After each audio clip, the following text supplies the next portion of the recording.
My name is Tim. I'm 64.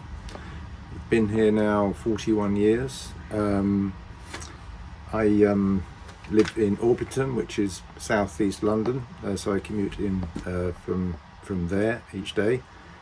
Then we buy in auction house regularly every week, and this week we purchased a collection of maps from Cornwall, and currently being sent to us.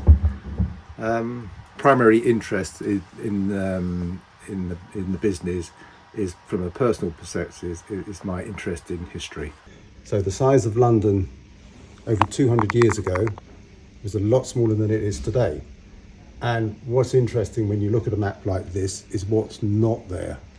So for example, over here we have Charing Cross, and it predates the Battle of Trafalgar, so there's no Trafalgar Square. In the 1860s, the embankment is built, so it predates the embankment by over 50 years. So then the river is twice the width that it is today, because the embankment comes right out here and here.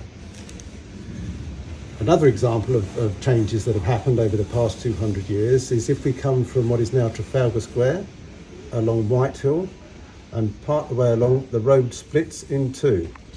One part is called Parliament Street, the other part is called King Street. That's gone, so it's Whitehall all the way down. And if we continue down to into Parliament Square, we can see down here Westminster Abbey, but there's no Houses of Parliament. Again, it hasn't yet been built. So the interest is what's not there.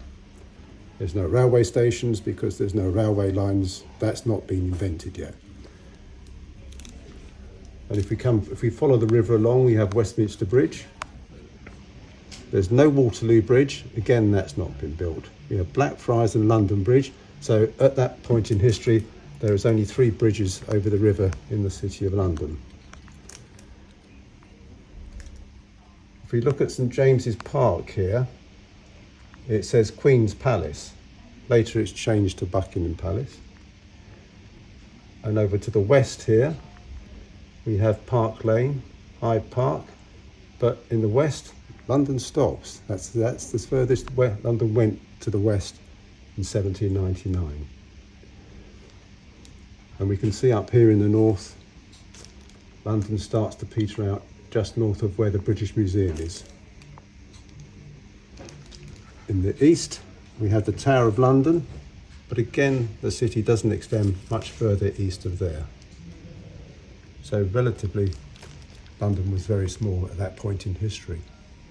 So that's what interests me, is how the city has changed, not just London, how countries have changed over the centuries.